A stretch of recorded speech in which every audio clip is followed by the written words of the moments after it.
With the first pick in the 2016 NBA Draft, the Philadelphia 76ers select Ben Simmons from Melbourne, Australia, and Louisiana State University. With the second pick, the Los Angeles Lakers select Brandon Ingram from Duke University.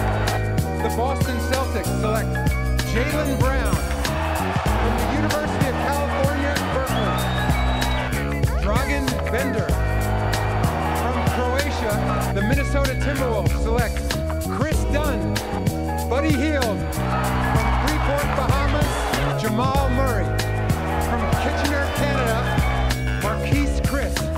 Jakob Pertl. Thon Maker. Domantas Sabonis. Torian Prince. Yorgos Papagiannis. Denzel Valentine. Juan Hernan Gomez. Gershon Yabusele. Wade Baldwin IV. Henry Ellenson. Malik Beasley. Karis LeVert. DeAndre Bembry. Malachi Richardson. Ante Jujic. Timothé Luwawu Cabarro. Bryce Johnson. Furkan Korkmaz. Pascal Siakam. Skal Labissiere. DeJounte Murray. Damian Jones.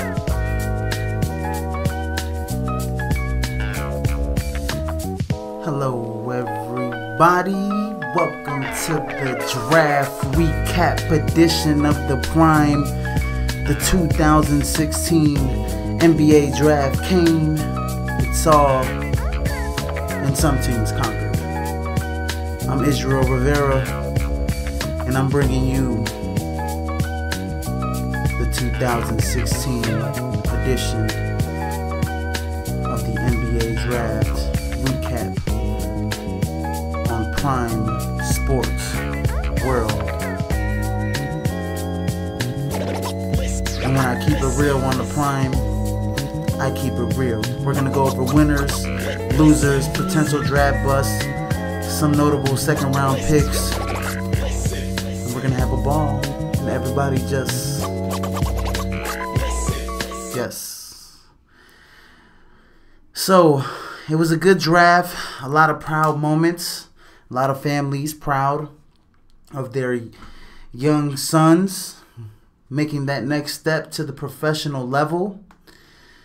A lot of teams probably are looking back today. They're waking up with their coffee and their continental breakfast, ready to bring their draft picks in. Every team thinks that they got a good guy, but not every player is going to be a good player in the NBA.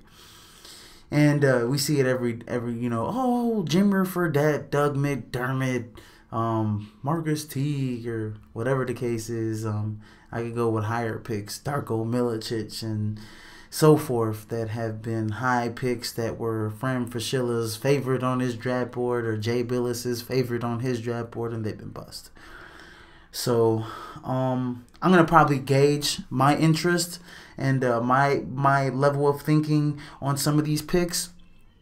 And I'm going to, just go over and look at their potential, see what they, how they could fit in the NBA and on their prospective teams.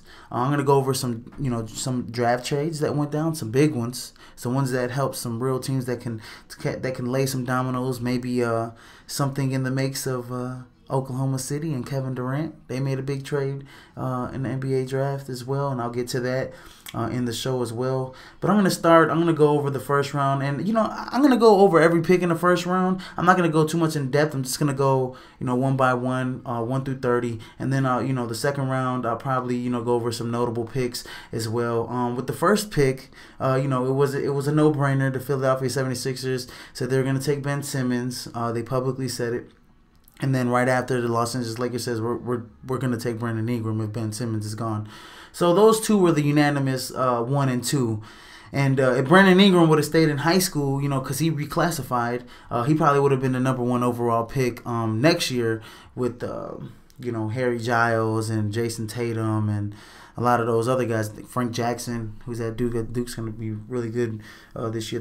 They probably got 3 potential top 5 picks on that team because those 3 guys are gonna bring it every night. So those two top picks were pretty much unanimous. Number 3, we didn't know what the Celtics were going to do with number 3. There were a lot of trade rumors going around. Was they were going to bust that trade with the Bulls for Jimmy Butler or any other team for that matter. But they decided to keep the number 3 pick, and they picked Jaylen Brown, freshman out of Cal, who was pretty raw at this point in his young career. But he's very athletic, and if you could piece things together, he could become a special player in the NBA and a very vital asset to the Boston Celtics. But he's about a couple years away. I can see him having a little bit of like a Stanley Johnson impact. But who am I to say? Jaylen Brown could have a really good year, his rookie year. But I think he's going to have a chance to play in Boston. There's a lot of, good intermediate average to, deep good players. They all play good collectively. They won 48 wins last year. And so the Boston Celtics, added a very athletic wing to their team. And he'll be able to play. He'll probably be able to start, possibly. It just depends on, what are they going to do with Jay Crowder? Are they going to trade Jay Crowder for, somebody else? Are they going to, get rid of some of their other guys, key pieces to bring in a free agent to clear up some cap space? Who knows what the Boston Celtics are going to do? Danny Ainge is pretty notorious at this time. July 1st is coming up in free agency. We'll talk about that, in a week or two. Drazen Bender went number 4 overall to the Phoenix Suns, and they kept that pick. I love that pick. Drazen Bender is only, 19, 20 years old. He's younger than Kristaps Porzingis by a year, I think 16 months. He didn't quite play. He played in Israel. He played for Maccabi Tel Aviv. But he he didn't play in quite the league, the second best league in the world, in the Spanish A-League that Kristaps Porzingis played in. So everybody, that's a little bit of a knock on Drazen Bender, that it didn't play in against top flight competition, but the talent is there. You could see the talent, and he could very well end up having an impact on the Phoenix Suns, like a Kristaps Porzingis, long, athletic, can run the floor like a gazelle, can shoot the 3, can shoot the mid range. He's really talented, and so with minutes and with time, Drazen Bender could be a very, very, very, very good pick. Number 5, the Minnesota Timberwolves got their guy. They wanted Chris Dunn. They could not pass up on Chris Dunn. They felt like he was the biggest playmaker next to Ben Simmons and Brandon Ingram. They thought he was better than Jaylen Brown. They thought he was better than Drazen Bender. I think Thibodeau came out and publicly said that they got their guy. So Chris Dunn is their guy. He's their new playmaker on that team. And the Timberwolves got some things to do. What are they gonna do with Ricky Rubio? What are they gonna do with Zach LaVine? Are they gonna keep LaVine and keep Chris Dunn, put him at the point, or are they going to ship Rubio to somewhere else for a couple assets and have their point guard of the future? Who knows? We'll see what the Minnesota Timberwolves are gonna do.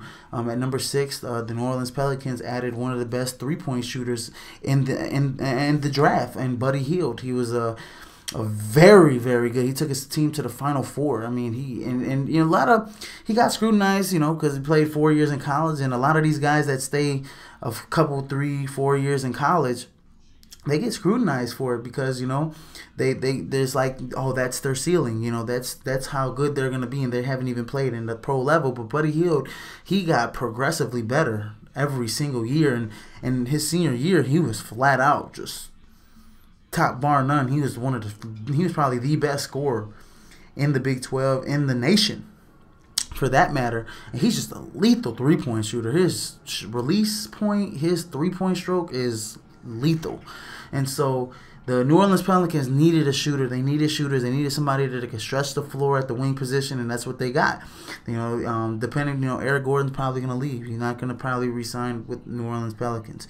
So Buddy Hield is definitely, you slip him into that spot, and they need that next to Anthony Davis. They need somebody like that.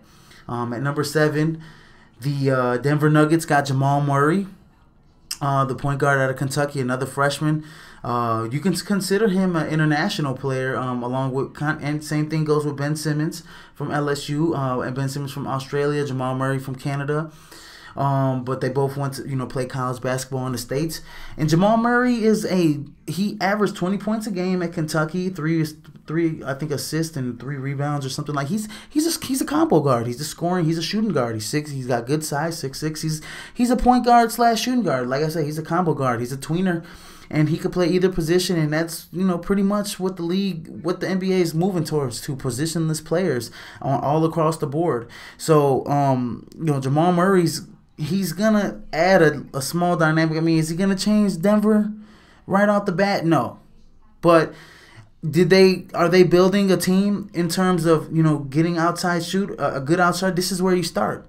You start with a good young prospect that can stretch the floor, that can make plays, that can shoot the three, that can develop into a very good asset to your team on the wing. And I think Jamal Murray is a winner.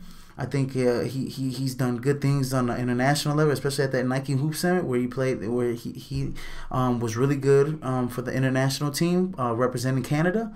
So Jamal Murray has a lot of talent, and I like that pick for the Denver Nuggets. They don't really have a lot of good shooting. They don't really have a lot of shooters. Gary Harris, I know, is a good shooter. He's supposed to be a really good player at that too. But year 2, he hasn't really. Gary Harris, hasn't really showed that, he can really stretch the floor like they thought he can. So, why not bring in another guy that can stretch the floor? In the NBA, you need as many shooters as you can, because that 3-point line seems to prove a difference now in today's NBA. At number 8, the Sacramento Kings originally picked Marquise Chris, the hometown kid from Washington, another freshman with a lot of bounce in his legs, has a lot of skill, can stretch the floor, can shoot the 3, can shoot the 2. Marquise Chris is going to be a very good player in the league, and a lot of scouts think that. They say that he could have been a top 3 pick for what they evaluated on him. But Marquise Chris ended up getting traded to the Phoenix Suns. And he's, that was one of the good draft day trades that the Phoenix Suns made in acquiring Marquise Chris and Dragan Bender. Those are 2 good frontline players that can stretch the floor from you, either if one starting or one comes off the bench. Both of those guys are going to be able to play in the Western Conference. In terms of the Western Conference is a skilled conference. A lot of good players, a lot of perimeter players, and so you need guys that are skilled, that can shoot the 3, that can shoot from mid range, that have good ball skills. So Marquise Chris is a great pick going to the Phoenix Suns, and I hate the fact that Sacramento got rid of him. The hometown kid could have been very nice next to DeMarcus Cousins, and we'll see what Sacramento ended up getting another pick, and we'll go over that soon, because I believe they in that trade they got the 13th and the 23rd. They got Phoenix's later picks. At number 9, Jakob Poeltl went to the center out of Utah, went to Toronto. And that's a good pick. You don't know, Valanciunas has had injury problems with his foot and, his ankles and stuff like that in the past. And he was out in the, believe in the second round against the Heat, and he was out in a little bit against the Cavs in that Eastern Conference final. So, Jakob Poeltl has really, he's probably the best big man in this draft in terms of good footwork in the paint, scoring in the paint, rebounding, block shots. But traditional centers in the league are kind of prehistoric now. I mean, now that there's now that every position across the board is basically positionless, you gotta be able to play 2 positions. And so Jakob Poeltl's pretty much a traditional center, back to the basket center, and he's gonna create his, he's got a little bit of a face-up game, but not too much. He's more of a back to the basket, could get his points inside any which way, hook shot, left, right, hook shot, good footwork. He's a big, tall guy, can protect the rim, rebounds at a high clip. So Jakob Poeltl is gonna be a very good pick for the Toronto Raptors that went to the Eastern Conference Finals. That's gonna help them out tremendously next year, and so I believe that's a good pick. At number 10. And we and David Huffman were talking about this, and I said that this was interesting because Bleacher Report had from they heard, and there were reports out there that the Milwaukee Bucks really liked Don Maker.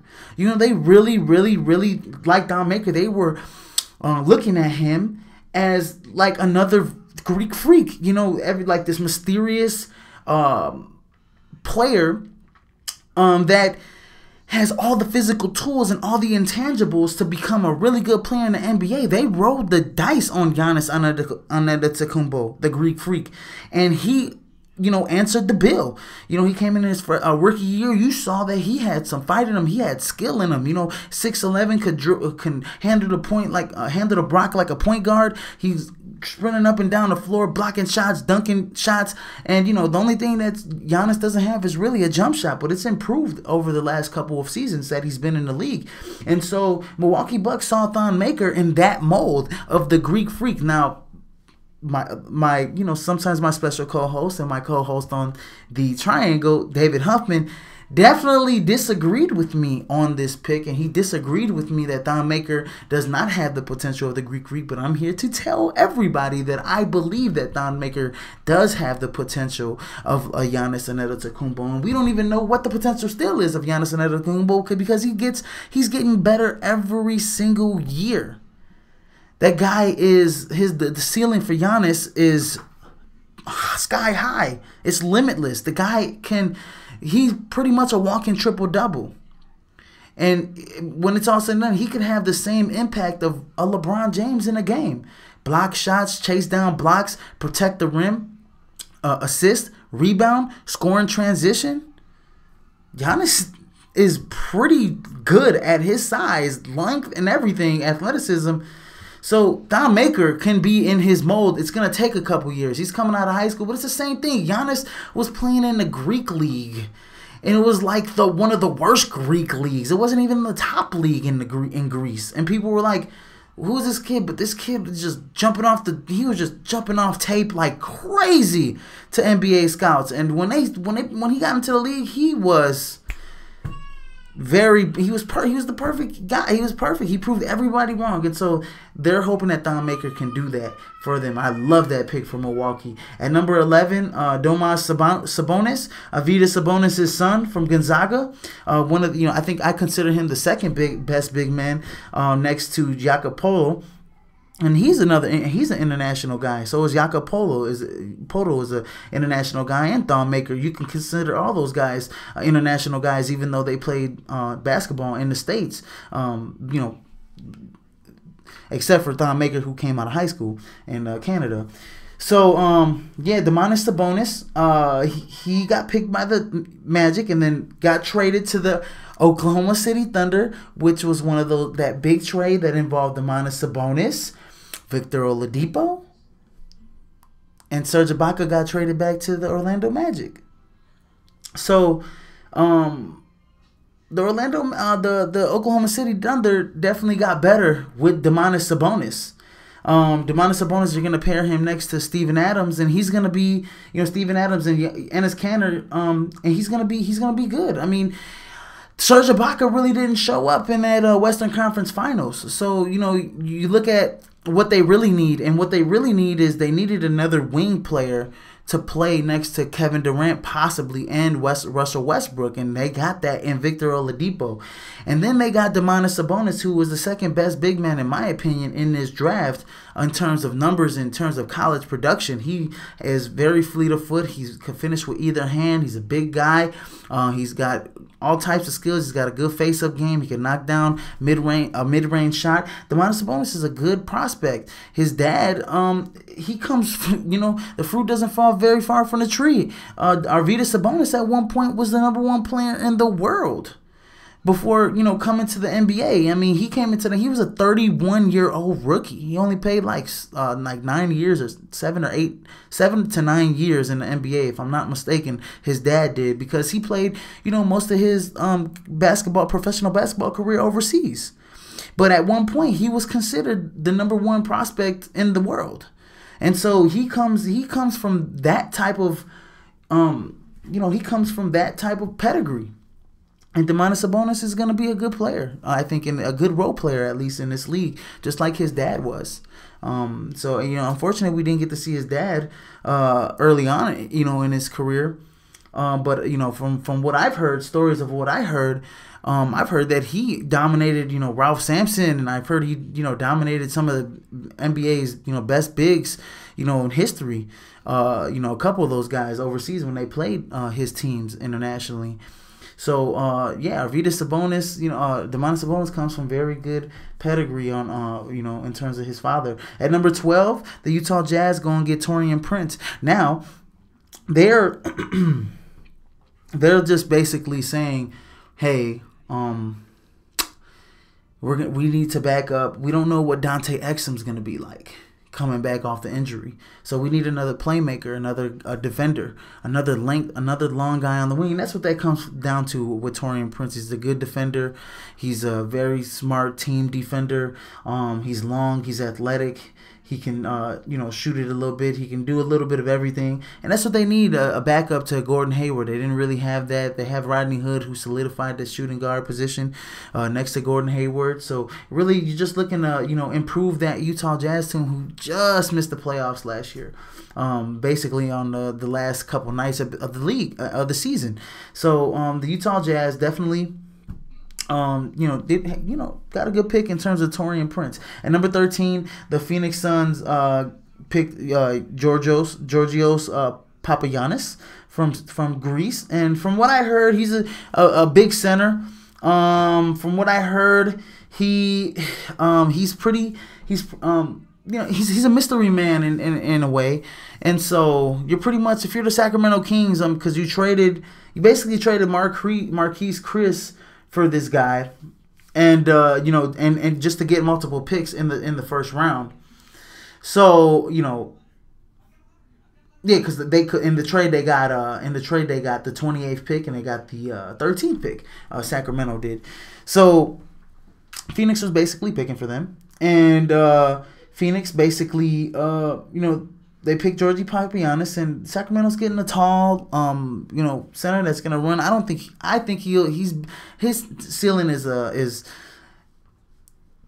a role player. I don't know much about him. I haven't seen tape on him, to be honest with you. A lot of people were shocked when he got picked, but in terms of Fran Fraschilla, he was like, you know, he's a pretty good player. Fran Fraschilla said on that national team, and he played really good against a lot of the under 20 U.S. national team members that are going to be, you know, top 10 picks in this draft. So, you know, Giorgio Papagiannis is a pretty good. He's a good, decent international prospect, and I'm pretty sure the Sacramento Kings are gonna, you know, find a way to use him, especially, you know, Vlade Divac is bringing. He brought in, you know, Giorgio's probably, you know, DeMar. They need size. He's a 7-footer. They need rim protection. They need somebody next to, you know, Willie Cauley-Stein and DeMarcus Cousins, obviously.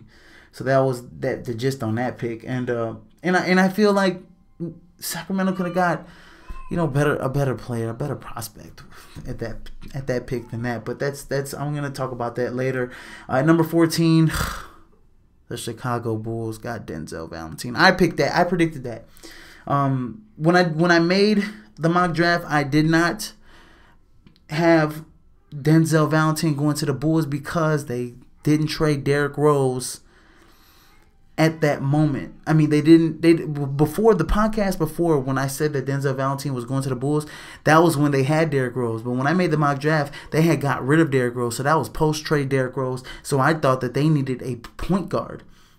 And I thought they should have went with either Wade Baldwin or Demetrius Jackson, somebody that's got some size, some grit, some toughness, some strength, that's gonna sit down and play defense.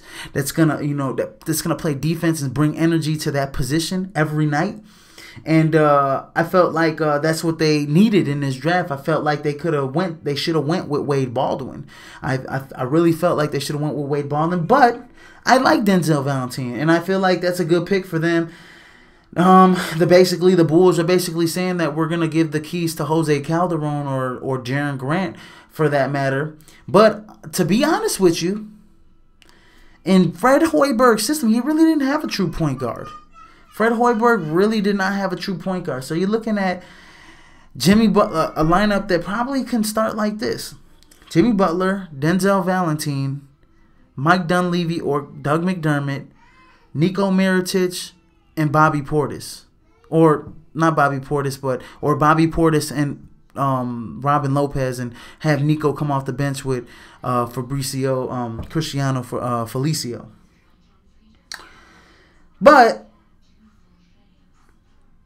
they should have went with a point guard. They should have went with Wade Baldwin here, and this is the reason why. You got rid of Derrick Rose.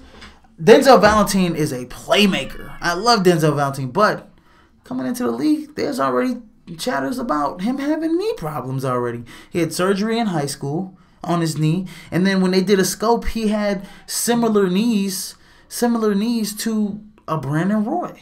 That scares you. And they say, oh, even if he gives you 7 or 8 years, and basically Denzel Valentine is being he's basically a playmaker, and he's being kind of compared to Brandon Roy in a way. I don't think he has that Brandon Roy swagger, but he has his own swagger. And when he came into Michigan State, he didn't know how to shoot for nothing, and he became a great shooter. That's a sign that's a player that wants to improve every single year. But the playmaking ability, the dribbling ability, the passing ability, the vision, the basketball IQ on the offensive end is very good, and he could defend, and he's got some length. He's 6'5", 6'6". So he has the potential to play point guard. He has the potential to play in this system as the main ball handler in Fred Hoiberg's system. Now, is he a point guard? No, but if he can develop into a point guard and he has the skills to be a point guard, then I think Denzel Valentine very well could end up running the system in for Fred Hoiberg. So that ends up well for the Bulls. But I honestly think they should have went with a true point guard in terms of Wade Baldwin. Wade Baldwin's athletic ability jumps off the tape. He could jump out of the gym. I've seen a play where he was surrounded by 3 guys. He rose up over all 3 of them and drained the mid-range shot. He has defensive ability. He's big. He's tall. He's 6'4", 6'5", can run the point. He's very smart. From Vanderbilt. You got to be smart if you're going to Vanderbilt. So I think they should have went with Wade Baldwin because things changed. But from what I'm looking at, they're probably saying Jaren Grant's opening day going to be the starter. And I totally disagree with what the Bulls are doing with their team. But Denzel Valentine, nonetheless, is a good pick for that team. At number 15, the Denver Nuggets go with Juan Hernangomez. And, his name has been mentioned, over the past couple years. But he hasn't put his name in the draft. But Juan Hernangomez is a really good power forward in this league. He's going to be like a Luis Scola type of player. He's going to be able to stretch the floor. He's going to be able to, get rebounds. He's, like how all the international bigs are coming over here. Real good skill players. Real tall, athletic. I don't think Hernangomez is that athletic. I don't think he's that athlete. But he definitely has some skill from mid-range to three-point range, and that's what you want. I mean, that's what the NBA is going with. Bigs that can stretch the floor and open up the floor for the top-flight athletes at the wing and the top-flight athletes at the point guard position. So, that's what they got. They got a top-flight athlete at the point guard position in terms of Emmanuel Mudiay, and they got Jamal Murray at the shooting guard position. You got Gary Harris. So, Denver is pretty much building, they're getting an identity. They got their point guard in terms of, he can drive and kick. He's a playmaker. He can get inside and distribute, and you're surrounding them with shooters. And then you got a guy that is a glass cleaner in terms of Kenneth Faried. He's one of the best rebounders in the league, ferocious.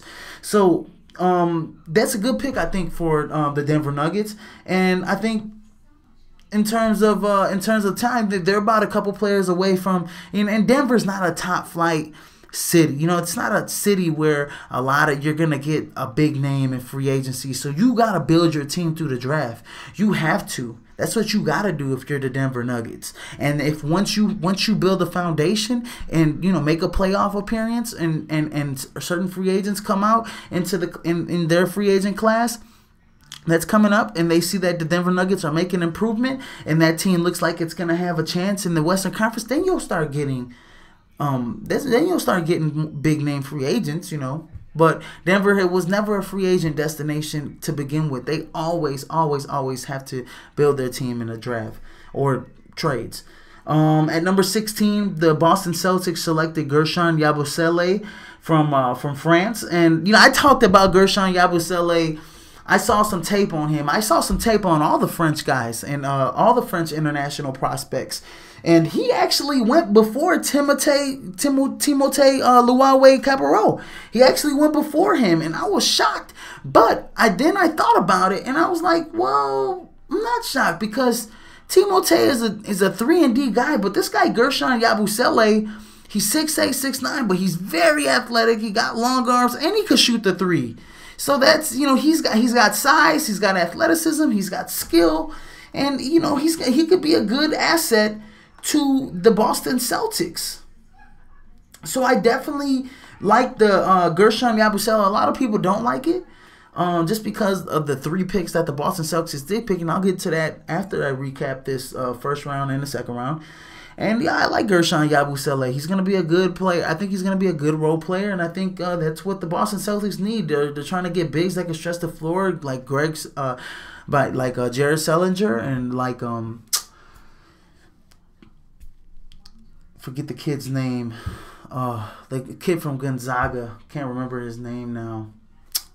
Anyways, but yeah, they got those 2 bigs that can stretch the floor, and they definitely need size. I believe they got Amir Johnson as well, but they definitely need another big that can stretch the floor for Isaiah Thomas and Avery Bradley and Jay Crowder and now Jaylen Brown to work with, and even Marcus Smart as well coming off the bench. And Evan Turner as well coming off the bench. Playmakers. They got a lot of playmakers on the Boston Celtics at the wing position. They need to upgrade their big man spots. They need to update their 4 and their 5, their front court positions. So the Boston Celtics definitely knew what they were doing when they got Gershon Yabusele. At number 17, the Memphis Grizzlies, they basically said, hey, Mike Conley's not coming back. He's not coming back. So we're going to go with the best point guard available, and that was Wade Baldwin. And I think the Bulls should have got Wade Baldwin, but he slipped to the Memphis Grizzlies. I'm pretty sure everybody in the draft thought they were going to go Wade Baldwin or Denzel Valentine. They ended up going with a more established playmaker. He was the Naismith Player of the Year in Denzel Valentine. But Wade Baldwin is a very solid and very good pick. He's going to be very solid for the Memphis Grizzlies post Mike Conley era, because I'm definitely he's not going back to Memphis. Mike Conley's going to go somewhere else. Somebody's going to offer him good money. He's got a lot of talent. Mike Conley is one of the best floor generals in the league. So Mike Conley is definitely probably most likely going to go somewhere else. And so they definitely went with Wade Baldwin because Wade Baldwin is athletic and he can get to the rim and he can distribute as well, and he's smart and he has a high basketball IQ and he can play defense and he has defensive potential at that point guard position, and he's big. In a league where there's a lot of big point guards, skilled point guards, explosive point guards, Wade Baldwin fits the mold of a guy that you need. So the Memphis Grizzlies definitely got their guy. And going back to the Boston Celtics, I had a brain freeze there about their front court position. Kelly Olynyk is the guy I was talking about next to Jared Sellinger and Amir Johnson, and they also got Jonas Jerebko. So, but yeah, definitely adding Gershon Yabusele, good pick for the Boston Celtics. Okay, moving on to the next pick from Wade Baldwin, which I thought was a good pick, is the Detroit Pistons, and they got Henry Ellison from Marquette, another freshman.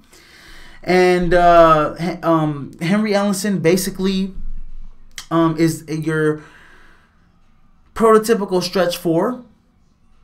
He can stretch the floor. He can, even though he didn't shoot particularly well from 3-point range, he has a good stroke, and he's more than capable of hitting the 3-point shot. He could definitely hit the mid range, but a lot of his points were in the paint, and he's a very good talent. I mean, he's a stretch guy. He's gonna fit well with Andre Drummond. I'm sorry. Had a brain freeze there too.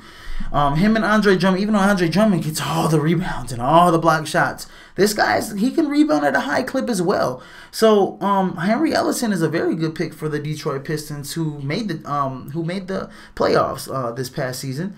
So I think Henry Ellison is definitely going to improve their front court position, because they needed front court players along with Andre Drummond. It looks like Andre Drummond's out there by himself, and also Down the stretch, if Henry Ellison does have some sort of good defensive potential, which I think he does, long, athletic, young guy, I think, if worst thing comes to worst and it comes down to a close game and they're playing the hack of Drummond, you can take Andre Drummond out and slip in Henry Ellison at the center, Tobias Harris at the 4, Stanley Johnson at the 3, and so on. And you're better, down the stretch at the free throw line when you go under that 2 minutes, and especially after when it goes under 2 minutes. I believe when they intentionally foul, they get the foul, they go to the line and they get the ball.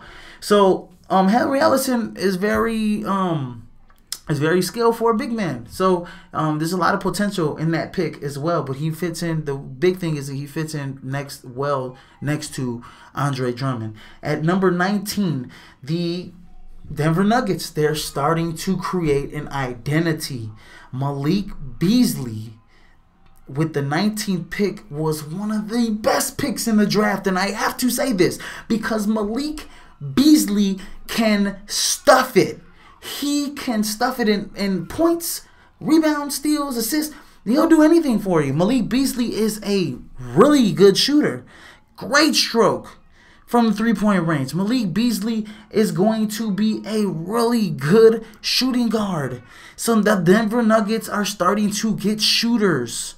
They know that they have this guy in Emmanuel Mudiay who can make plays, who can drive in the defense, suck in the defense, and kick it out to his shooters. They lacked that last year. So they need guys that can shoot the 3, and they know in the Western Conference that's the way that you're going to keep up with teams is if you keep up with that 3-point line, and they got guys like Juan Hernangomez. They got guys like Malik Beasley. They got guys like Jamal Murray to place next to Emmanuel Mudiay. So I like what the Denver Nuggets are doing so far. They're getting an identity. They're building around their point guard, who they know is a stud playmaker, who's going to get it out to his shooters. And that's what you need in this league. It's a drive and kick league now. Everybody has to be skilled, and every team has to be skilled. And keeping up with the 3-point line is something that's going to bode well for success. At number 20, the Indiana Pacers got Karis LeVert. Another good pick, I think, from Michigan to pair next to Paul George. Because Karis LeVert is long, athletic, and can put the ball in the basket no matter where it's at and on the court. 3-point, mid-range, in the post, driving to the lane, at the free throw line, he can do it. So that's a good pick, I think, for the Indiana Pacers, especially when they struggled when they had against Toronto, they had Rodney Stuckey out there. He was so terrible against Toronto in that last game. And so you need a guy that you can pair next to Paul George, and when they're shading their whole defense on Paul George and they're shifting their defense on Paul George, that he has confidence that he can kick it out to somebody, and that somebody can put it in the basket, and that somebody is Karis LeVert, and that's who they believe who can put it in the basket. At number 21, the Atlanta Hawks got DeAndre Bembry, who's a pretty good shooting guard from St. Joseph. Didn't really get to see a lot of his games, like I did, a lot of the other guys in terms of Karis LeVert. But I think DeAndre Bembry's going to be a good player. I think he, can shoot. He can shoot. He can score. He's a pretty skilled player. Athletic, can get up and down. So, that's where it's coming down to, man. A lot of these guys are getting shooting guards. They're getting wing players. A lot of wing players. A lot of guys that are skilled that can shoot it. That can put it in the bucket. Defense in the NBA is... They're pretty much saying, hey, man, if we could get a guy that's really good on offense that can shoot the 3, then we can possibly mold him into defense, because all defense is heart and effort and determination. When you're talking about fixing a player's shot, that's a little harder than trying to fix his defense. All defense is heart, effort, and determination. When you're talking about putting the ball in the basket, you're talking about changing mechanics. You're talking about getting a little bit more athletic, getting more lift on your jump shot, shooting hundreds of threes a day. No-brainer to get these guys that are more skilled on offense than defense.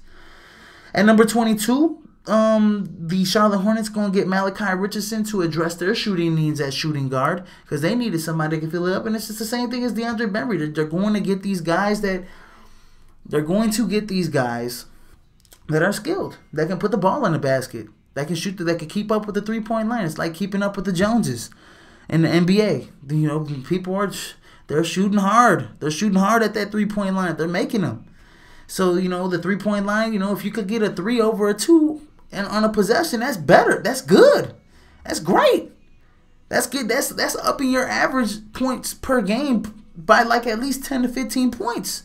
And when it's comes down to crunch time, you can't ask for nothing better than that. So, you know, Malachi Richardson, I could definitely see that working out well for the Charlotte Hornets, but he's another Syracuse guy, and there hasn't really been a good Syracuse draft pick since Carmelo Anthony. So that's the problem with the system in Syracuse, is that it's a system, and Melo kind of broke out of the system. You could look that Melo had an NBA potential. So did Michael Carter Williams. Michael Carter Williams wasn't no slouch, and Deion Waiters, you know, surely isn't no slouch either. But there's a lot of guys in the NBA that are from Syracuse that came out of Jim Boeheim's system that just didn't really equate well to the NBA. At the next pick, 23, the Boston Celtics went and got Ante Zizic. Now this is another guy out of Croatia. A lot of talent out of Croatia in this draft. Ante Zizic is a guy that I looked at tape, and he dominated against the under-20 team against USA, in the likes of Jason Tatum and like Miles Bridges and what's the other guy, Harry Giles. You know, so he dominated in those games. I mean, he's has some really good tape against some really good prospects that are going to come out next year, top 10 prospects. So Ante Zizic isn't no slouch. He's a tough man. He's got a mean streak to him, and Fran Fraschilla said that he is probably next to who's next to Dragan Bender, who is his countryman. Ante Zizic is probably just as good as him in terms of talent. So I like the pick for the Boston Celtics. They need to get taller, more athletic, more skilled, guys that have a mean streak. They need that. Boston needs that. They need that. They need that type of pick. The 76ers come up next with the 24th pick, and they got Timothé Luwawu-Cabarrot, and he's another guy out of France. He played in a weak league in Serbia, but he's a 3-and-D guy. You put him, bring him along with Ben Simmons, and you get more athletic on the wing. They need guys on the wing. They got a bunch of nobodies on the wing. They got a bunch of nobodies at the point guard position. They got nobodies at the shooting guard, small forward. So they need guys in the backcourt. And, that they needed to address that small forward position. So getting Timothé Luwawu at this point in the draft was a good draft. Was good, especially you're bringing Dario Saric over too. And at the number 25 pick, Los Angeles Clippers, they went with Bryce Johnson, somebody that could back up Blake Griffin. He's played a lot of minutes. He was injured last year. So Bryce Johnson, definitely, they got somebody that can stick in when, to give Blake some rest, and that can contribute off the bench. And I like Bryce Johnson. He's, a little, I don't want to say he's a little undersized because he's about 6'9" or something like that. But he has, long arms, and he's very athletic, and he has a really good feel. He has really good footwork, really good feel around the league, around the rim, and he's athletic. He's borderline 6'10". He's athletic. He can run, jump, skip, hop. You know what I mean? So Bryce Johnson is basically a role player on that team. He's not going to take Blake Griffin's spot. He's not going to take DeAndre Jordan's spot, but he's going to spot minutes. He's going to do spot minutes. He's going to play about 15 to 20 minutes for Blake Griffin. Not even 10 to 15 minutes. Get this guy a breather. This he plays like almost the whole game Blake does. So they definitely needed that backup power forward for Blake, and that's what they were thinking about. At number 26, another 76ers pick, Furkan Korkmaz. And so if you They got Ben Simmons, Timothé Luwawu Cabaret, and they got Furkan Korkmaz. Now, I had Timothé Luwawu Cabaret and Furkan Korkmaz from Turkey. I had those two guys, like, tied at that position internationally. You know, at that position, I had them going pretty much at the same spot in the draft, and they went to the same team. I love what the Philadelphia 76ers did. Furkan Korkmaz is going to be a good player. Dario Saric, you got Timothé Luwawu, you got Ben Simmons. They kind of got an international flavor going now. They got some skill guys on the wing now. They needed to upgrade the backcourt positions. And they needed to upgrade the small forward position because they have Jahlil Okafor. They have Joel Embiid. They have Nerlens Noel. So they needed to upgrade the small forward, the shooting guard, and especially the point guard position. And with the number 1 pick, Ben Simmons, he's basically a point guard. He's 6'10". And then they got Furkan Korkmaz and Timothé Luwawu, who are playmakers and who can shoot the ball, who are 3-and-D guys. They need that. They need that. Philadelphia 76ers need that. And they got it. And I'm so great they did that. Pascal Siakam went number 27 overall from power forward from New Mexico State. He went to Toronto. I thought, look, man, he's a athletic big man. Very long arms, good, very large wingspan, 7'1" wingspan. He can shoot the 3. He's a floor stretcher, but you had Deontay Davis there, and I think Deontay Davis would have boded well. He would have been a lot better for Toronto instead of Pascal. And I think the mind in what Toronto did is that we already got Big Val in terms of Jonas Valanciunas. We just got Jakob Poeltl. We already had Patrick Patterson. And so we're gonna go get another guy, and we got Louis Scola, but we're probably gonna get rid of him. He's a free agent, I believe. Bismack Biyombo's a free agent. So we need guys. We want to change that. We need guys that are more skilled at the big man position to go along with Kyle Lowry and DeMar DeRozan. They need guys that can shoot the 3. They need more shooters. So Deontay Davis isn't a shooter. He's a mid-range shooter. He's not a 3-point shooter, but he's tall, athletic. He had the most blocks in freshman history at Michigan State. I think you go with Deontay Davis at that position. That's definitely a draft steal. Deontay Davis is considered a top 15 pick. You got to go with Deontay Davis. You go with some guy, Pascal Siakam, and hopefully I pronounced his name right. Deontay Davis is a better prospect at that point in the draft. You got to go with the best player available. I think Toronto did terribly getting this guy. But like I said, their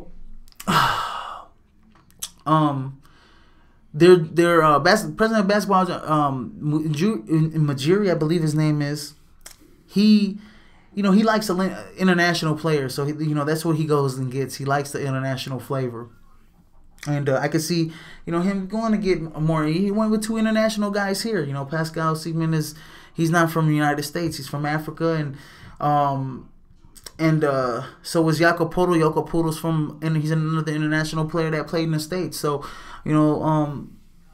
their president of basketball operations, he basically went that route, and he went with a more skilled big man, and I applaud him. I applaud him for that, and he can only know what's good with his team. But I think Deontay Davis at that spot is a better pick. At number 28, the Phoenix Suns went ahead and picked for Sacramento, and they got Kyle Labissiere from Kentucky, another freshman, who didn't have a great freshman year.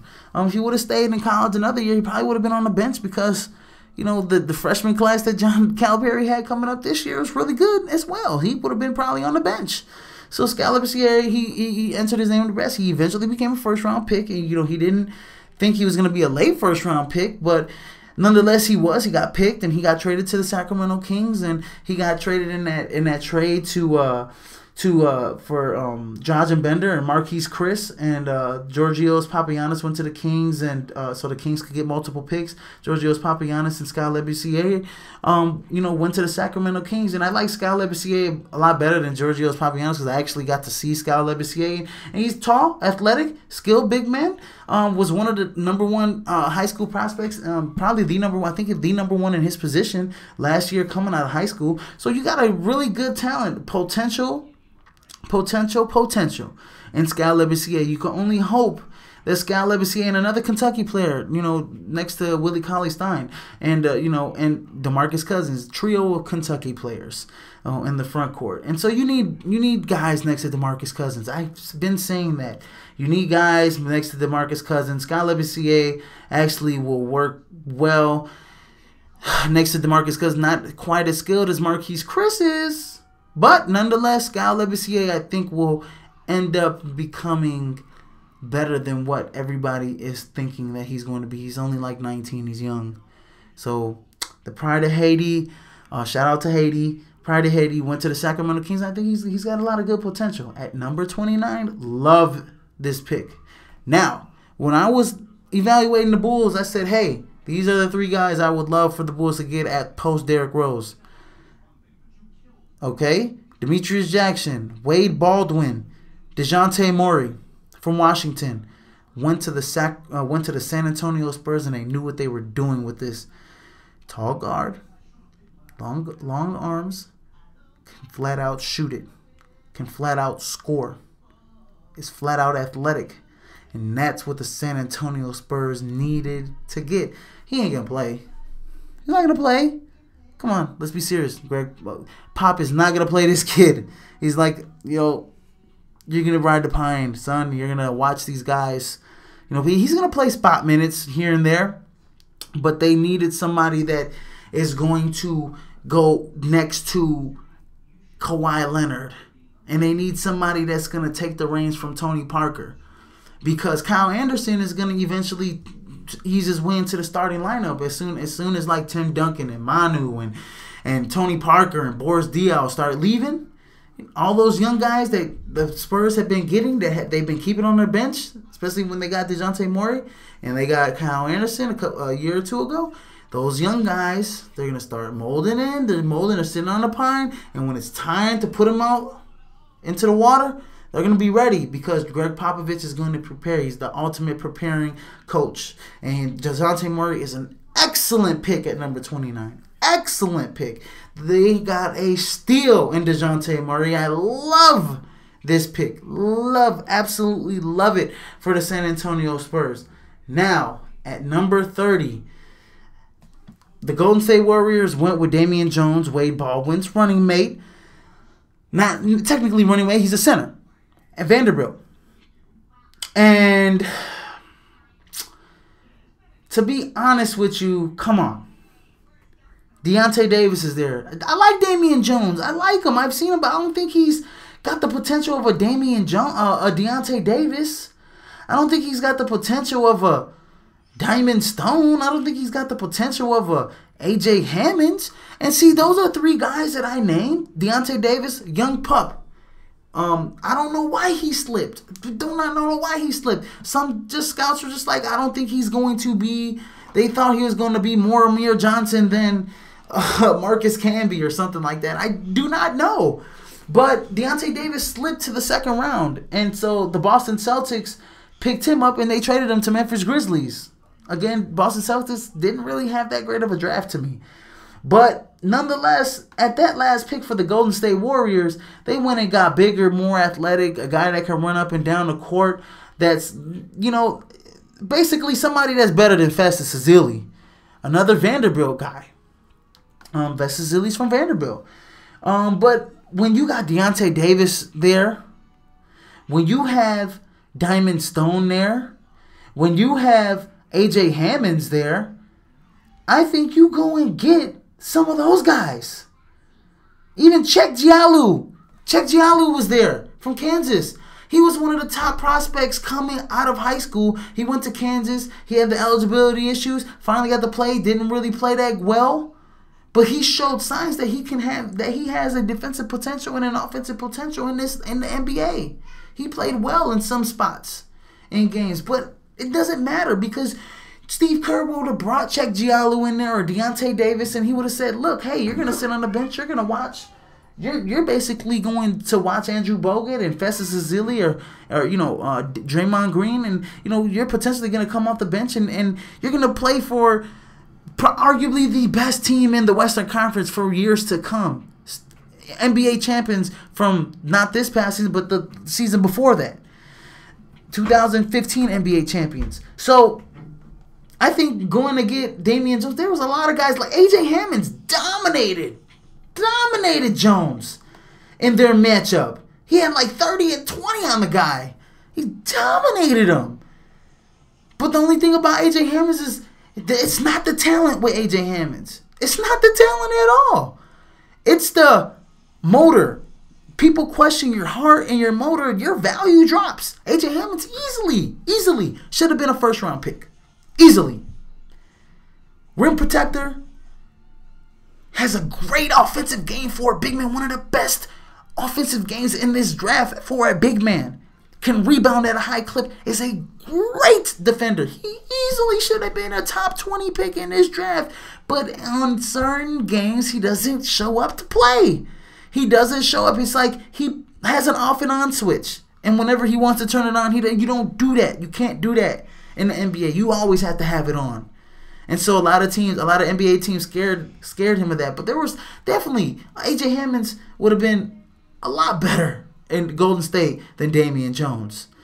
Check Giallo, not proven. Damian Jones a little bit more proven than Check Giallo, but I think he would have been better. Deontay Davis would have been better.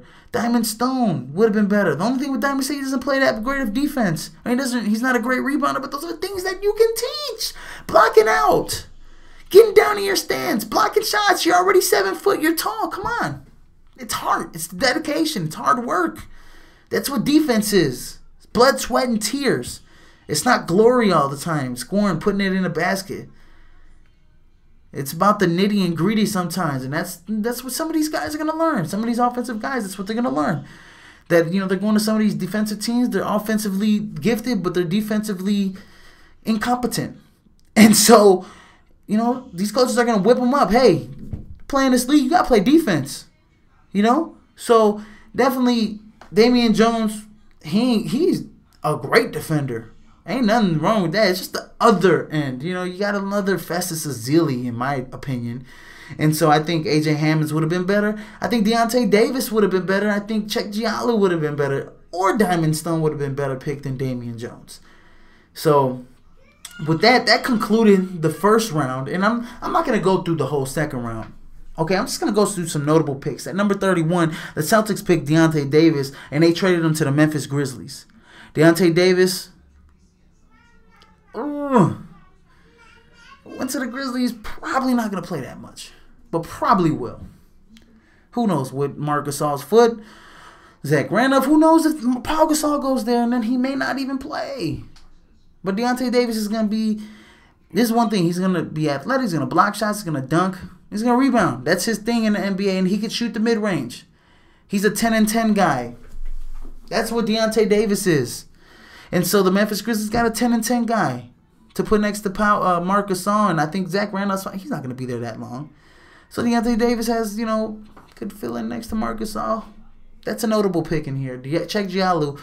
The Los Angeles Clippers picked him at 33, and he got traded to New Orleans Pelicans. The Pelicans are trying to get more skilled and athletic in the front court to pair up next to Anthony Davis. It's like he's down there doing all the dirty work all the time, getting rebounds, blocking shots, playing defense. You need another guy that you can pair up to him that can stay on his level defensively. At number 34, the Phoenix Suns got Tyler Ulis. That's a good pick.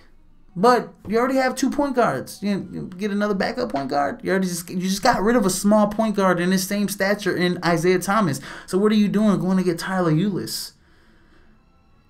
What are you doing to go get Tyler Ulis? You could have went and got, a guy like Malcolm Brogdon. Or you could have went and got a guy like Isaiah Whitehead, who's a big combo guard. You could have went and got a guy like, I don't know, Georgia's Yang, I don't know. At this point, you're just pretty much going with the best possible prospect. Tyler Ulis is going to be a good backup point guard. He's gonna at least 12 points, 4 assists, 5 assists. If he's a starter, he's gonna get the Isaiah Thomas type of numbers. That's Tyler Ulis, and he's a pretty good defender at the point guard position. He can hold his own, and he doesn't back down. Another Chicago guy. They all play defense in Chicago. So Tyler Ulis is a good player. At number 33, Malcolm Brogdon goes to the Milwaukee Bucks, and they label him as a point guard, shooting guard, combo guard, but he's really much more of a point guard. I like that pick for Milwaukee. You know, who knows the situation, what's going to happen with Michael Carter-Williams. You know, who knows the situation at the point guard position, what Jason Kidd's going to do. He said that Giannis is going to play full-time at the point guard position, but you obviously can't, you can't have a 6'10 guy always at the point guard position. Really? You're going to do that for the whole season? So I think Malcolm Brogdon is a veteran. And he's played a lot of basketball. He's a winner. And I think he's a good shooter. He's a good playmaker. I think he has a high basketball IQ. And I think Malcolm Brogdon's a good pick for the Milwaukee Bucks. There's a lot of in this second round. You got a lot of guys that are gonna be drafting stashers. You got a lot of guys that probably ain't gonna make teams. And you got a lot of guys that are going to be in the D League, like Chinonu Nwaku from Louisville. Patrick McCaw's probably going to go to the D. David Michonneau from France. I like David Michonneau. I was looking at the France prospects. He could have won in the first round if he wanted to. He's got a lot of talent. He's got a lot of swag to his offensive game. Doesn't really play that much defense, but he's an electrifying athlete at the point guard position. Diamond Stone, I thought could have been a first round pick. Again, motor. Hard work. That's rebounding. Those are things that concern NBA scouts with Diamond Stone. He's another notable pick. Steve Zimmerman, another notable pick. He could have been a first round pick too. Didn't bode so well his first year at UNLV. And a lot of these guys that are freshmen, they could have stayed a year or two in college and could have elevated their draft stock a little bit, but they decided to leave out off the bat, after their freshman year, which is cool. You want to do that. You want to take it to the next level. You don't want to, risk injury at the collegiate level. So definitely, Demetrius Jackson slipped all the way into the second round. Him and Tyler Ulis slipped to the second round. I thought this guy was a first round pick. He went number 45 to the Boston Celtics, which I think is a pretty decent pick, to back up. They don't really have a backup point guard to Isaiah Thomas. They got Marcus Smart, but he's more of a combo guard. So you got another combo guard in Demetrius Jackson, but he has a lot of great defensive potential. Another notable pick, A.J. Hammonds. Another notable pick, Georgius Niang. Going to the Indiana Pacers. He was pretty good, Big 12 Player of the Year. I believe I think he might have been up there in terms of the Big 12 Player of the Year or whatever. Kay Felder got picked by the Atlanta Hawks and then got traded to the Cleveland Cavaliers. That's a great pick for the Cleveland Cavaliers. They get an amazing shooter. Kay Felder's an amazing. He's a flat out. He's a scorer stud. He's small, but he can score like crazy. And he averaged like the most points in college basketball. The kid is a stud. When it comes to three-point shooting and shooting the ball, he's an athlete. He's an explosive scorer. And he has a lot of punch in that, in that small package. So, Kay Felder, I like that for Cleveland. I like Marcus Page going to Utah, getting traded to Utah by the Brooklyn Nets. Marcus Page is a playmaker, big shot maker. That's what the Jazz need. They need guys like that. They need shooters. They need playmakers. And I'm just gonna go with this one as my last notable pick. It's like Abdul Nader from Illinois, Skokie in the house. What's up, Abdul Nader? Used to play for Northern Illinois. I'm an alumni of Northern Illinois. He played his first couple seasons in a Husky uniform at Northern Illinois. I'm so proud that he went to Iowa State. I actually saw this guy in high school when he played for Niles North, and he was dunking and alley-ooping and bringing the ball up the court and driving in high school. And he did a little bit of that in the MAC, but he didn't really show out. The MAC is. And I don't know what Northern was doing when they had him, but they didn't use him well. And he went to Iowa State, and he played pretty good. And Abdul Nader got picked. And he's, 6'6", 230. Went to Iowa State with Georgius Niang. And he's gonna have a chance to to make that Boston Celtics. He's gonna have a chance to, make that team on the Boston Celtics. Maybe he doesn't. Maybe he does. I mean, they took a flyer on him, but maybe still he got drafted. He got drafted. So Abdul Nader definitely. I think I don't think he'll make the Boston Celtics. Maybe a 11, 12 spot on that team, but I doubt it. I think he'll probably be waived or probably get put to a D-League team or something like that, or probably go play overseas. Well, at least he got drafted, and that's good. And I'm giving a shout out to Abdul Nader, who used to play for the NIU Huskies, and went to Iowa State and played pretty well this past season along with Georgius Niang. So definitely that wrapped up the draft. There were some trades, and I'm going to go over those trades with everybody. And definitely, I don't want this to be so long, and I'm pretty much almost by an hour on this podcast right now. So I'm gonna try and wrap this up as soon as I can. But let's go over these trades. And the Grizzlies, they added Davis and Zagaric. Rade Zagaric, the Memphis Grizzlies, they traded with Boston. Boston got a future first round, and they got and Memphis got Deontay Davis. And Rade Zagaric. Cavs, like I said, they got the K Felder, and Atlanta got Cash. Oklahoma City definitely had some trades. They traded, and you know what? I'm starting from the bottom here. Okay, so the Thunder, they sent Ibaka to the Magic. Oklahoma City, they got Victor Oladipo, Ersan Ilyasova, another stretch four, and Domas Sabonis, who's gonna play well next to Enes Kanter and Steven Adams, who are taking the keys from Serge Ibaka. Enes Kanter was probably gonna take the keys from Serge Ibaka at that power forward position, and the Orlando Magic just got Serge Ibaka, and I think that was a really good. And look, Orlando sent out 3 guys for 1 Serge Ibaka. I mean, they already got Aaron Gordon. They got Nick Vucevic. I mean, Serge Ibaka is Aaron Gordon going to come off the bench? I thought this was the year that he was going to start. So I don't know what the Magic were doing there by getting rid of Victor Oladipo. Like I said, the Phoenix Suns went out their way to get Marquise Chris along with Dragan Bender, and they traded that to the Kings, and they traded the rights to Bojan Bogdanovic, and they gave him the 2 picks in the future second round, in which Sacramento got Georgios Papagiannis and Skal Labissiere. The Warriors, they got a second round pick, and these are just little small trades here. But the big one was the Oklahoma City Magic trade. Oklahoma City definitely got better in this draft. They got younger, they got better, and it was time for them to deal Serge Ibaka. They needed a Victor Oladipo to play next to KD and Russell Westbrook. They needed that. And then they got Ersan Ilyasova, who can stretch the floor at the 4 position, and he can rebound. And you got Domantas Sabonis, who can play either center or power forward position off the bench. So I think the Oklahoma City Thunder had they had probably the best draft out of everybody, because they got so much value back. And now all they have to do is sign Kevin Durant. Hey, look, Kevin, this is what we got. So it's time for you to consider us again, because we got you some help. So definitely that was the big splash over the weekend in terms of the trade. There was another small trade in terms of New Orleans trading to the Clippers. New Orleans got Czech Giallo. They swapped picks, and Los Angeles got David Michonneau and Diamond Stone.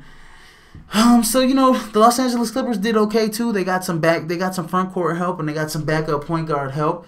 But pretty much, the only big splash was that Oklahoma City trade, and obviously the Bulls trading, Derrick Rose leading up to the draft, which was, we had that, and then the Marquise Chris trade that can very well, end up very well for the Phoenix Suns, and very bad for the Sacramento Kings, who are trying to get more and more talent. Now, going over the winners and going over the losers of this draft, I'm definitely going to go over my winners. And one of the winners, and I've been talking about them all this time, is the Phoenix Suns.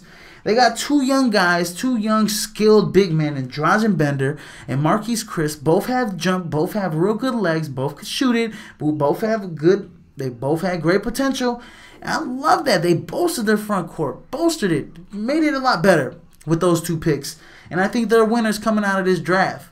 Especially if once you look at what Sacramento got out of the two picks that they gave up to them. Obviously, Sacramento didn't do their homework, but that's from time to Papagiannis can end up becoming a good player like a Porzingis. But I just don't see it. But a lot of some scouts do. Another winner, OKC. I just went over that trade. They definitely won. They're definitely big winners in this draft. Definitely big winners. They got a Victor Oladipo. They got Domas Sabonis. Okay? They got Ersan Ilyasova. They definitely improved their team with those three guys. All they have to do now is convince Kevin Durant to come back to Oklahoma City, and they're going to be much better than what they were last year. Victor Oladipo has really good 3-and-D, really good playmaking ability. He's a very good two-way star. Two-way young player. Very good two-way young player. And Victor Oladipo is going to be a really good young player next to in Oklahoma City with Deion Waiters coming out the bench. Because Victor Oladipo is going to start over Deion Waiters. They need Deion Waiters as a sixth man off the bench anyways. Oklahoma City got so much better in this draft. Losers, Kings, definitely you lost. I mean, you should have never pulled that trade for the Suns. Sometimes quantity isn't better and quality trumps quantity. Marquise Chris could potentially be a very good stretch four in this league with a lot of potential, with a lot of bounce and athleticism in those legs. He showed a lot of potential. At Washington, rebounding, block shots, more than that. The defensive ability, great team defender.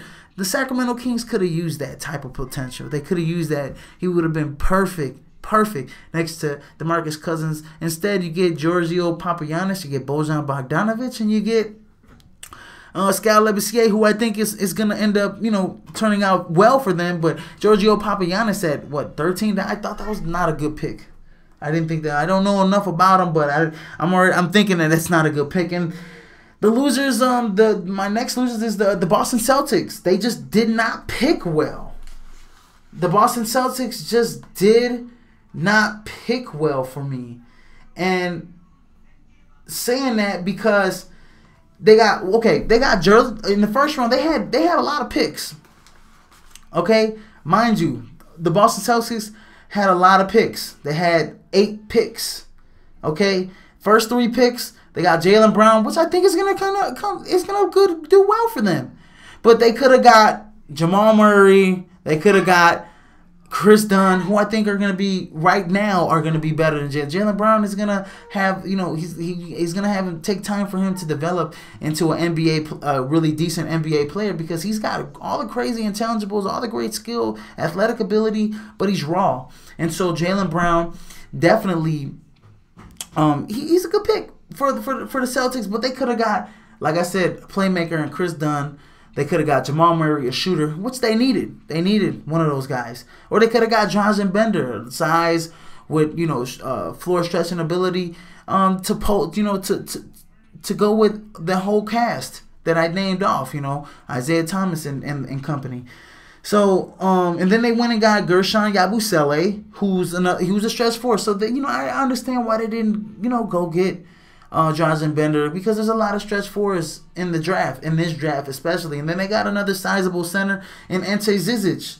Ante Zizic is going to be a good rim protector, mean streak. He's, like I said, I seen the highlight tapes of him. He played very well against the U.S. under-20 team. He dominated Harry Giles and those guys. Ante Zizic is going to be a good player in this league. Don't sleep on that. But I think they could have got, especially at the number 3 pick, you could have got a playmaker. And you could have definitely, I would have loved to see them package some of these trades up and got somebody from a team like a Victor Oladipo or something. I would have loved to see that. That would have been nice. They had too many picks to just, trade them for nobody and just keep them all. They had too many of them, too many assets. They should have traded some of these picks for future high picks or or they should have traded some of these picks for some, you know, some players, some value on other teams. But I think their first 3 picks are average. Jaylen Brown, hopefully he becomes good. Hopefully he doesn't become a bust, but he can have boom or bust potential. Deontay Davis got traded to the Grizzlies. The other guy from Serbia got traded to the Grizzlies. Demetrius Jackson, they picked him up. They picked Ben Bentil up, another stretch forward. He can stretch it. And then they got Abdul Nader, who, you know, they're going to have a lot of competition. You know, at that small forward position, they need competition in camp. They need competition. You know, so they need, you know, they need to look at all the options at the small forward position and at the shooting guard. So Boston Celtics, I think, didn't have that great of a draft to me, just because of some of the picks that they got. You know, I believe that Jaylen Brown isn't so much of a playmaker as much as, you know, Chris Dunn, or you know, of a Chris Dunn, or, you know, some of the other guys that, you know, are not a Dragan Bender, but Jamal Murray. So, you know, hopefully it works out for the Boston Celtics, but I think they're losers in this draft, definitely. Let me go over some of the picks who I think could be boom or bust. Dragan Bender could be boom or bust. Jaylen Brown could be boom or bust. I think Chris Dunn is going to be a for sure thing. Brandon Ingram is going to be a for sure thing. Ben Simmons is going to be a for sure thing. Jamal Murray is going to be a for sure thing. Buddy Hield is going to be a for sure thing. They could shoot. Any guys that you could shoot, shooters and guys that can get to the hole and that can create, are going to be good in the league. Marquise Chris, I think, is going to be good in the league. Jakob Poeltl is going to be, I think, a for sure thing. Marquise Chris could be a boom or bust too. He could be boom or bust. He could either be, I don't want to compare to Marcus Camby. He could be like a who would I compare Marcus Chris to? I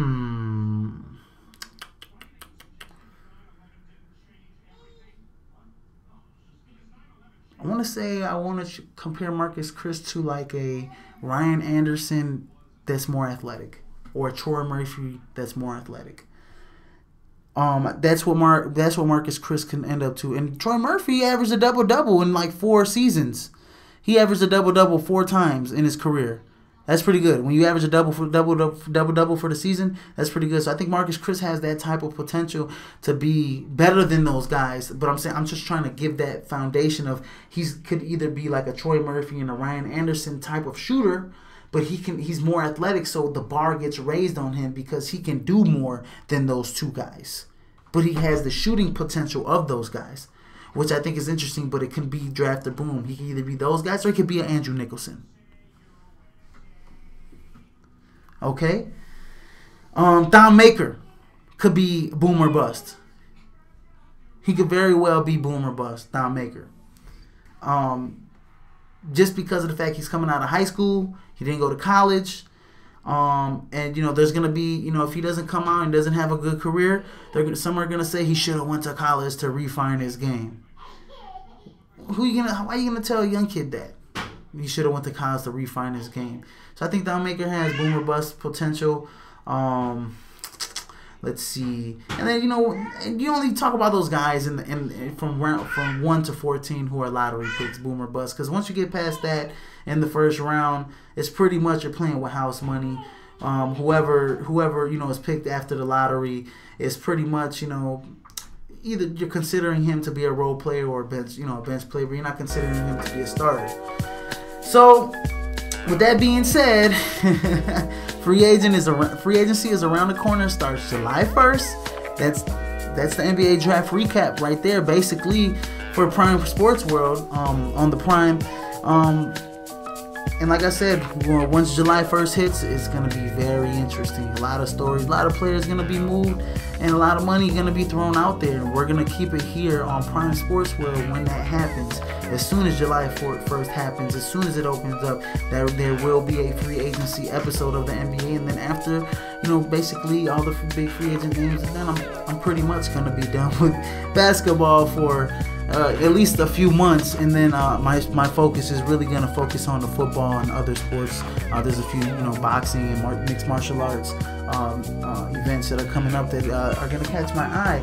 And baseball season's long, coming up baseball season, so definitely catch Free Agency. The episode of Free Agency is gonna come up next week.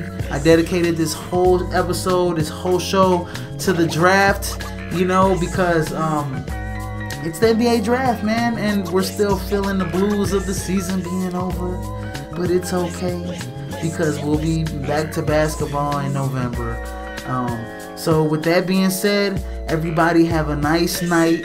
I hope everybody enjoyed the podcast. Everybody comment, click, like, share, please, and tell me what you think. Like I say, I post these almost every other day or every day. I try to get an episode of The Prime here. Hey, I'm in St. Louis right now in the hotel, and I'm putting out a podcast. So that's called hard work and dedication. Anybody could do it. But like I said, watch out for The Prime. Big things coming, and I hope everybody have a nice night. Peace out.